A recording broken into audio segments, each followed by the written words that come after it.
Hello student welcome to Lakshmi math point pro channel रे आपण मानको स्वागत। आज हम पढ़िबा उड़िया ग्रामर जेटा कि सिटी एंट्रेंस पाई बहुत गुरुत्वपूर्ण रहइबो। तो स्टार्ट करिया पिला माने एक नंबर क्वेश्चन देखो। एक नंबर क्वेश्चन, हिमालय भारतर उत्तर रे अवस्थित। एथिरे हिमालय केउ प्रकार विशेष्य पद? जे जातिवाचक ना नामवाचक ना वस्तुवाचक ना गुणवाचक? कोन आसीबो ना जातिवाचक कहने गोटे फूल को बुझिसो, छात्र छात्री, शिक्षक, गाई ना नहीं आमर नदी एगुड़ी को आम कहीपर कौन ना जातिवाचक। नामवाचक क्या कहवा ना निर्दिष्ट नाम को सॉरी निर्दिष्ट नाम को बुझाइले तो सेटा को आम नामवाचक विशेष्य बोली कही था। वस्तुवाचक माने कौन ना गोटे निर्दिष्ट वस्तु को बुझेले जे आम कहीपर जेकोसी वस्तु माने कौन सुना रूपा माटी एगुड़िक वस्तुवाचक। गुण माने कौन ना माने से देखा जाऊ नथो किंतु अनुभव कर गुणवाचक। नम्र माने नीरवता, नम्रता, दयाशील तो एगुड़िक गुणवाचक विशेष्य। तो एठी कौन आंसर आसी जो हिमालय होची नाम को गोटे बुझुची पहाड़ नाम को बुझुची तेणु सेटा नामवाचक विशेष्य। नेक्स्ट देखो 2 नंबर क्वेश्चन देखो, गाई आमको क्षीर दिए, गाई की प्रकार विशेष्य? गाई है हुल को बुझुची। जदि आम कहता निर्दिष्ट गाई है जर्सी हॉलस्टीन तो से गुड़ी नामवाचक हो किंतु खाली गाई को बुझेले आम कौन करवा ना नाम तो हबनी, वस्तुवाचक हबनी, गुणवाचक हबनी, कौन ना जातिवाचक। ऑप्शन बी करेक्ट आंसर आसी, ऑप्शन बी। नेक्स्ट क्वेश्चन को जीवा 3 नंबर क्वेश्चन को। 3 नंबर क्वेश्चन, जे पानी यह क्यों विशेष्य पद अंतर्गत? पानी पानीटा है कौन ना गोटे वस्तुवाचक। जाति तो हबनी, गुण हबनी, क्रिया हबनी, कौन आसो ना वस्तुवाचक आसो। ऑप्शन ए करेक्ट आंसर आसो, ऑप्शन ए। नेक्स्ट देख, जे साधुता 4 नंबर देख, साधुता साधुता एक महत गुण। साधुता क्यों विशेष्य पद? साधुता क्यों तार गुण को सूचित करूँ तार कौन ना तार गुणवाचक विशेष्य बोली आम कहवा कौन गुणवाचक विशेष्य। नेक्स्ट देख, छात्रटी पठन रे मनोनिवेश करिछि। पठन माने कौन ना पढ़ुची, पढ़ाटा कौन ना क्रिया गोटे, से तो गुण हबनी कि नामवाचक हबनी कि जातिवाचक हबनी, कौन ना आमर क्रियावाचक विशेष्य बोली कही था। नेक्स्ट देख, काठरू तैयारी होइथिबा चौकी, काठरू तैयारी होइथिबा चौकी एथिरे काठ केउ विशेष्य? कौन ना जाति तो हबनी, कौन आसीबो ना सेटा हला काठ होची वस्तुवाचक। कौन काठ होची वस्तुवाचक विशेष्य किंतु चौकीटा होची जातिवाचक। मन रखिबो काठटा होची कौन जदि एटी चौकी देथाना जे चौकी क्यों विशेष्य सेटा हेता जातिवाचक किंतु काठ हबो कौन ना वस्तुवाचक। ऑप्शन बी करेक्ट आंसर आसी, ऑप्शन बी। नेक्स्ट देखो देखो सही क्वेश्चन देछि काठरे तैयारी चौकी, तो चौकीटी क्यों विशेष्य पद एबे करिके कहले कौन ना जातिवाचक।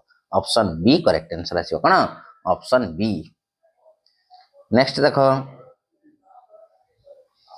गंगा भारतर एक पवित्र नदी, नदी की प्रकार विशेष्य? शुण नदी माने खाली गुटे नदी की बुझुनी, होल भारतर जिते नदी अच्छे समग्र माने समस्त नदी को बुझुची तो सेटा आसीज कौन नाम तो हबनी, वस्तु भी हबनी, गुण हबनी, कौन सेटा जातिवाचक आसीज जातिवाचक। जदि कही था गंगा गंगा नदी ताने निर्दिष्ट नाम को बुझुची सेटा नामवाचक होई था। क्लियर पिला माने बुझे?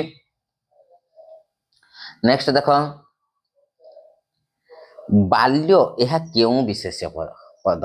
जे बाल्य क्रिया तो हबनी, जाति भी हबनी, ना वस्तु भी हबनी, कौन ना तार अवस्था। बाल्य होला गोटे अवस्था को सूचित करुच्ची, जे कैशोर अवस्था, बाल्य अवस्था, कौन ना आमर शैशव अवस्था, तेणु सेटा अवस्थावाचक बा गुणवाचक बोली आम कहवा।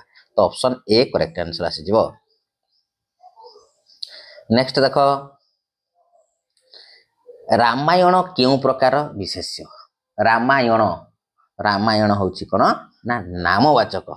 କଣ ରାମାୟଣ ନିର୍ଦ୍ଦିଷ୍ଟ ନାମକୁ ବୁଝଉଛି ତ ନାମବାଚକ ବିଶେଷ୍ୟ ବୋଲି ଆମେ ତାକୁ କହିଥାଉ। ନେକ୍ସଟ ଦେଖ, ସେ ଆମ ଗାଁର କାଳିଦାସ। ଏଠାରେ କାଳିଦାସ କେଉଁ ବିଶେଷ୍ୟ? ଶୁଣ, ସେ ଆମ ଗାଁର କାଳିଦାସ ଜଣକା ସହିତ ତୁଳନା କରାହଉଛି ତ ସେଟା ଆସିଯିବ କଣ ନା ଜାତିବାଚକ। ଅପସନ ବି କରେକ୍ଟ ଆନ୍ସର ଆସିବ କଣ ଅପସନ ବି। ନେକ୍ସଟ ଦେଖିବା ଦେଖ, କାଲି ଘରେ ଘରେ ବିଭୀଷଣ। ଆଜିକାଲି ଘରେ ଘରେ ବିଭୀଷଣ। ବିଭୀଷଣ ମାନେ କଣ ନା ଜଣକା ସହିତ ତୁଳନା କରାହଉଛି ଅନ୍ୟ ଜଣକୁ ତ ସେଟା ଆସିଯିବ କଣ ନା ଜାତିବାଚକ ବିଶେଷ୍ୟ। କଣ ନା ଜାତିବାଚକ ବିଶେଷ୍ୟ। ନେକ୍ସଟ ଦେଖ, ଶୋଭନର ଗମନ ଅତି ସୁନ୍ଦର। ଗମନ ମାନେ କଣ ନା ଯିବା। ନା ଯିବାଟା ହଉଛି କଣ ଗମନ କରିବା, ତାହେଲେ କଣ ନା କ୍ରିୟାବାଚକ। ସେଟା କଣ ଆସିବ ନା କ୍ରିୟାବାଚକ ବିଶେଷ୍ୟ ହେଇଯିବ। ଅପସନ ବି କରେକ୍ଟ ଆନ୍ସର ଆସିଯିବ। ନେକ୍ସଟ ଦେଖ, ପଣ୍ଡିତ ଜବାହରଲାଲ ନେହେରୁ ଭାରତର ପ୍ରଥମ ପ୍ରଧାନମନ୍ତ୍ରୀ ଥିଲେ। ତ ପ୍ରଧାନମନ୍ତ୍ରୀ ତ ଗୋଟେ ନଥିଲେ, ଏଠି କହିছে ପ୍ରଧାନମନ୍ତ୍ରୀ କେଉଁ ପ୍ରକାର ବିଶେଷ୍ୟ? ସେଟା ତ ନାମବାଚକ ନୁହେଁ। ଯଦି ଜବାହରଲାଲ ନେହେରୁ କହିଥାନ୍ତା ସେଟା ନାମବାଚକ ହେଇଥାନ୍ତା। ତ ଗୁଣବାଚକ ବି ନୁହେଁ କି ବସ୍ତୁବାଚକ ନୁହେଁ, କଣ ନା ଜାତିବାଚକ। ପ୍ରଧାନମନ୍ତ୍ରୀଟା କଣ ଆସିବ ନା ଜାତିବାଚକ। ଯଦି କହିଥାନ୍ତା ପଣ୍ଡିତ ଜବାହରଲାଲ ନେହେରୁ କେଉଁ ପ୍ରକାର ବିଶେଷ୍ୟ ପଦ, ସେଟା ନାମବାଚକ ବିଶେଷ୍ୟ ପଦ ହୋଇଥାନ୍ତା। ନେକ୍ସଟ ଦେଖ, ମାଟିରୁ ହାଣ୍ଡି ତିଆରି ହୁଏ। ମାଟି କେଉଁ ବିଶେଷ୍ୟ ପଦ? ଶୁଣ, ମାଟିରୁ ହାଣ୍ଡି ତିଆରି ହୁଏ। ହାଣ୍ଡିଟା ହଉଛି ଜାତିବାଚକ କିନ୍ତୁ ମାଟିଟା ହଉଛି କଣ ନା ବସ୍ତୁବାଚକ। ମନେ ରଖିବ ବସ୍ତୁବାଚକ। ହାଣ୍ଡିଟା ହଉଛି ଜାତିବାଚକ କିନ୍ତୁ ମାଟିଟା ହଉଛି ନା ବସ୍ତୁବାଚକ। ଅପସନ ବି କରେକ୍ଟ ଆନ୍ସର ଆସିବ। ନେକ୍ସଟ ଦେଖ, ଦୟା, କ୍ଷମା, ସ୍ନେହ ଏଗୁଡ଼ିକ କଣ ନା ତାହାର ଗୁଣ। ହଁ ନା ନାଇଁ? ଦୟାକୁ ତୁମେ ଦେଖିଛ ନା ଅନୁଭବ କରିଛ? ତାର ଗୁଣ, ସେ ଲୋକର ସେ ହେଲା ଦୟାଳୀ ବହୁତ, ଦୟାଳୀ ବହୁତ। ତ ଏଠି କଣ ଆସିବ ପିଲାମାନେ ନା ଗୁଣବାଚକ ବିଶେଷ୍ୟ। ଅପସନ ବି କରେକ୍ଟ ଆନ୍ସର ଆସିବ ଅପସନ ବି। ନେକ୍ସଟ ଦେଖ, ପଶୁ। ପଶୁ କି ପ୍ରକାର ବିଶେଷ୍ୟ? ପଶୁ କହିଲେ ଖାଲି ବାଘକୁ ବୁଝିବନି। ପଶୁ କହିଲେ ସମସ୍ତ ହିଂସ୍ର ଜନ୍ତୁ ହେଇପାରନ୍ତି ବା ଆମର ଏନିମାଲ ମାନଙ୍କୁ ବୁଝିବ, ପଶୁମାନଙ୍କୁ। ତ ସେଟା ହଉଛି କଣ ନା ଆମର ଜାତିବାଚକ ବିଶେଷ୍ୟ। କଣ ନା ଜାତି। ଅପସନ ବି କରେକ୍ଟ ଆନ୍ସର। ନେକ୍ସଟ ଦେଖ, ଯେ ପ୍ରଣାମ। ପ୍ରଣାମ ହେଲା କଣ ନା ସେଟା ତାର ଗୁଣ ନୁହେଁ, ସେଟା ସେ କାର୍ଯ୍ୟ କରେ, କ୍ରିୟାବାଚକ ବିଶେଷ୍ୟ। ପ୍ରଣାମ ହଉଛି କଣ ନା କ୍ରିୟାବାଚକ। କ୍ରିୟା କଲା, ସେ ପ୍ରଣାମ କଲା, ଜୁହାର ହେଲା, ତ ସେଟା କୁହାଯାଉଛି କ୍ରିୟାବାଚକ ବିଶେଷ୍ୟ। ନେକ୍ସଟ ଦେଖ, ବୋଇତ। ବୋଇତ କେଉଁ ବିଶେଷ୍ୟ ପଦ? ବୋଇତ ଖାଲି ଗୋଟେ ନାହିଁ। ଯଦି ନାଁ ଦିଆଯାଇଥାନ୍ତା ଆମର କଣ କାଳିକା ବୋଇତ, ତାହେଲେ ସେଟା ନାମକୁ ବୁଝିଥାନ୍ତା। ଯେହେତୁ ବୋଇତ ପୁରା ହୋଲକୁ ବୁଝିବ, ବୋଇତ ମାନେ ଯେତେ ବୋଇତ ଅଛି ସବୁଗୁଡ଼ିକୁ ବୁଝିବ, ତ ତା କଣ ଆସିଯିବ ନା ଜାତିବାଚକ। ଅପସନ ବି କରେକ୍ଟ ଆନ୍ସର ଆସିବ ଅପସନ ବି।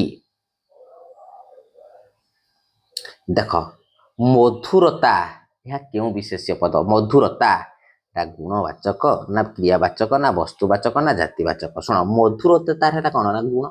କେମିତିକା ନା ତାର କଥା କେମିତିକା ନା ମଧୁର, ଗୁଣ। ତ ଅପସନ ଏ କରେକ୍ଟ ଆନ୍ସର ଆସିଯିବ ଅପସନ ଏ।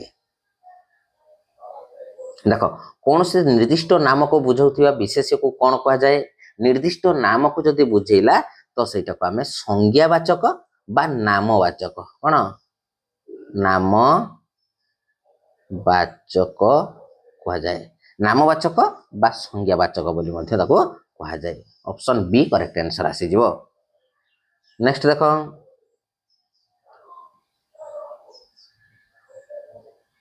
ଯେଉଁ ବିଶେଷ୍ୟ ପଦ କୌଣସି ନିର୍ଦ୍ଦିଷ୍ଟ ଗୁଣ, ଅବସ୍ଥା ଓ ଭାବର ନାମକୁ ବୁଝାଏ ତାକୁ କଣ କୁହାଯାଏ?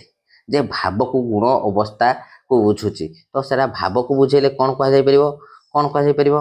ଯେଉଁ ବିଶେଷ୍ୟର ପଦର କୌଣସି ନିର୍ଦ୍ଦିଷ୍ଟ ଗୁଣ, ଅବସ୍ଥା ଓ ଭାବର ନାମକୁ ବୁଝେ ତ ସେଟାକୁ ଆମେ କଣ କହିଥାଉ ନା ଗୁଣବାଚକ ବିଶେଷ୍ୟ। ତାକୁ କଣ କୁହାଯାଏ ନା ଗୁଣବାଚକ ବିଶେଷ୍ୟ। ଅପସନ୍ ଏ କରେକ୍ଟ ଆନ୍ସର ଆସିଯିବ ଅପସନ୍ ଏ। ନେକ୍ସଟ ଦେଖ ପତନ ଏହା କେଉଁ ପ୍ରକାର ବିଶେଷ୍ୟ ପଦ? ପତନ ପତନ କେଉଁ ପ୍ରକାର ବିଶେଷ୍ୟ ପଦ କୁହ? ପତନ ପତନ ହଉଛି କଣ ନା କ୍ରିୟାବାଚକ। ପତନ ହଉଛି କଣ ନା କ୍ରିୟାବାଚକ ବିଶେଷ୍ୟ। କ୍ଲିୟର। ନେକ୍ସଟ ଦେଖ ତେଲ ହେଲା କଣ ନା ଜାତିବାଚକ ନୁହେଁ କି ନାମବାଚକ ନୁହେଁ ଗୁଣବାଚକ ନୁହେଁ। ତେଲଟା ଗୋଟେ ବସ୍ତୁ। ତେଲ ହେଲା ବସ୍ତୁବାଚକ ବିଶେଷ୍ୟ। ଶିକ୍ଷକ ଖାଲି ଜଣକାକୁ ବୁଝେଇବନି। ହୋଲ ଶିକ୍ଷକ କହିଲେ ହୋଲ ପୁରା ଶିକ୍ଷକ ଶ୍ରେଣୀକୁ ବୁଝେଇବ। ତ ଶ୍ରେଣୀକୁ ବୁଝେଇଲେ କଣ ଆସିବ ନା ଜାତିବାଚକ। ଅପସନ୍ ବି କରେକ୍ଟ ଆନ୍ସର ଆସିବ ଅପସନ୍ ବି। ନେକ୍ସଟ ଦେଖ କଟକ ଏକ ପ୍ରାଚୀନ ନଗରୀ। ତ କଟକ କେଉଁ ବିଶେଷ୍ୟ? ଏଟା ତ ତମେ ଜାଣିଛ ନାମକୁ ବୁଝଉଛି ମାନେ କଣ ନା ନାମବାଚକ ବିଶେଷ୍ୟ। କଣ ନାମବାଚକ ବିଶେଷ୍ୟ। ତାପରେ ଦେଖ ଭୋଜନ କେଉଁ ବିଶେଷ୍ୟ? ଭୋଜନ କରିବା ନା ନାଇଁ ତ ସେଟା ହଉଛି କାର୍ଯ୍ୟ କରୁଛେ ତାହେଲେ ହେଲା କଣ ନା କ୍ରିୟାବାଚକ ବିଶେଷ୍ୟ। ଅପସନ୍ ବି ପିଲାମାନେ କରେକ୍ଟ ଆନ୍ସର। ନେକ୍ସଟ ଦେଖ ସୁନାରୁ ମାଳି ହୋଇଛି। ଏଠି ସୁନା ଓ ମାଳି କ୍ରମାନ୍ୱୟରେ କେଉଁ ବିଶେଷ୍ୟ? ଦେଖ ସୁନାଟା ହଉଛି କଣ ନା ଆମର ବସ୍ତୁବାଚକ। ସୁନା ହଉଛି ବସ୍ତୁବାଚକ କିନ୍ତୁ ମାଳିଟା ହଉଛି ନା ଜାତିବାଚକ। ତେଣୁ ଏଠି ଦେଖ ବସ୍ତୁ ଆଉ ଜାତି ଅପସନ୍ ଏ କରେକ୍ଟ ଆନ୍ସର ଆସିଛି ଅପସନ୍ ଏ। ଯେ ସୁନା ହଉଛି ବସ୍ତୁବାଚକ ସେଥିରୁ ଯୋଉ ମାଳି ତିଆରି ହେଇଛି ସେଟା ହେଲା ଜାତିବାଚକ। ତ ଅପସନ୍ ଏ କରେକ୍ଟ ଆନ୍ସର ଆସିବ। ନେକ୍ସଟ ଦେଖ ବାର୍ଦ୍ଧକ୍ୟ କେଉଁ ପ୍ରକାର ବିଶେଷ୍ୟ? ବାର୍ଦ୍ଧକ୍ୟ ମାନେ କଣ ନା ଯେମିତି ବୁଢା ହେଇଯାଆନ୍ତି ତାଙ୍କର ଅବସ୍ଥା ଆସିଯାଏ ସେଇ ଅବସ୍ଥାକୁ। ତ ସେଟା ହେଲା କଣ ନା ଅବସ୍ଥାବାଚକ ବା ଗୁଣବାଚକ। ଅପସନ୍ ଏ କରେକ୍ଟ ଆନ୍ସର ଆସିବ ଅପସନ୍ ଏ। ଦେଖ ଛାତ୍ର କେଉଁ ବିଶେଷ୍ୟ? ଛାତ୍ର କହିଲେ ଜଣକାକୁ ବୁଝିବ କି ନା ଛାତ୍ର ଶ୍ରେଣୀକୁ ବୁଝିବ ପୁରା ଟୋଟାଲ ସବୁ ଛାତ୍ର ମାନଙ୍କୁ ବୁଝିବ। ତ ସେଇଟା ହଉଛି କଣ ନା ଜାତିବାଚକ ବିଶେଷ୍ୟ। ନେକ୍ସଟ ଦେଖ ବାୟୁ କେଉଁ ବିଶେଷ୍ୟ? ବାୟୁ ହଉଛି ହେଲା ନା ବସ୍ତୁବାଚକ। ମନେ ରଖିବ ବାୟୁଟା ହଉଛି କଣ ନା ବସ୍ତୁବାଚକ ବିଶେଷ୍ୟ ବୋଲି ଆମେ ତାକୁ କହିଥାଉ। ଦେଖ ମହାନଦୀ ଓଡ଼ିଶାର ବୃହତ୍ତମ ନଦୀ। ଖାଲି ଯଦି ନଦୀ ଦେଇଥାନ୍ତା ଜାତିବାଚକ ହେଇଥାନ୍ତା। ଯେହେତୁ ମେନସନ କରିଛି କଣ ନା ଗୋଟେ ନିର୍ଦ୍ଦିଷ୍ଟ ନଦୀର ନାମକୁ ସେ ମେନସନ କରିଛି ତ ସେଇଥିପାଇଁ ଏଟା ନାମବାଚକ ବିଶେଷ୍ୟ ହେଇଯିବ। ବୁଝିଗଲା। ମହାନଦୀ ଆମର ଗଙ୍ଗା ନଦୀ ଏଗୁଡିକ ହେଲା କଣ ନା ନାମବାଚକ ହବ। ଖାଲି ଯଦି ନଦୀ କଥା କହିଥାନ୍ତା ତ ସେଇଟା ହେଇଥାନ୍ତା ଜାତିବାଚକ। ବୁଝିଗଲା। ନେକ୍ସଟ ଦେଖ ପଣ୍ଡିତର କେଉଁ ବିଶେଷ୍ୟ? ପଣ୍ଡିତ ଜଣକାକୁ ତ ବୁଝେନି ଫୁଲ ପଣ୍ଡିତ ଗୋଷ୍ଠୀକୁ ବୁଝିବ। ତ ସେଟା ହେଲା କଣ ନା ଜାତିବାଚକ ବିଶେଷ୍ୟ। କଣ ଅପସନ୍ ବି କରେକ୍ଟ ଆନ୍ସର ଜାତିବାଚକ। ଶ୍ରବଣ ମାନେ ଶୁଣିବା ହେଲା କଣ ନା କ୍ରିୟାବାଚକ। ଶୁଣିବା ହଉଛି କଣ କ୍ରିୟାବାଚକ। ଅପସନ୍ ବି କରେକ୍ଟ ଆନ୍ସର ଆସିବ। ସାହସ ତାର ଗୁଣ ସେ କେମିତିକା ନା ସାହସିକା ପିଲା। ତ ସେଠି ହେଲା ସାହସ ହଉଛି ତାର କଣ ନା ଗୁଣବାଚକ ବିଶେଷ୍ୟ। ତ ପିଲାମାନେ ଭିଡ଼ିଓଟି ଭଲ ଲାଗିଥିଲେ ଚ୍ୟାନେଲକୁ ସବସ୍କ୍ରାଇବ କରିବ, ସାଙ୍ଗମାନଙ୍କୁ ସେୟାର କରିବ ଏବଂ କଣ ନା ରାତି 9:30ରେ ଲାଇଭ କ୍ଲାସ ହଉଛି। ଲାଇଭ କ୍ଲାସରେ ଜଏନ କରିବ। ଜୟ ଜଗନ୍ନାଥ ପିଲାମାନେ, ଜୟ ଜଗନ୍ନାଥ।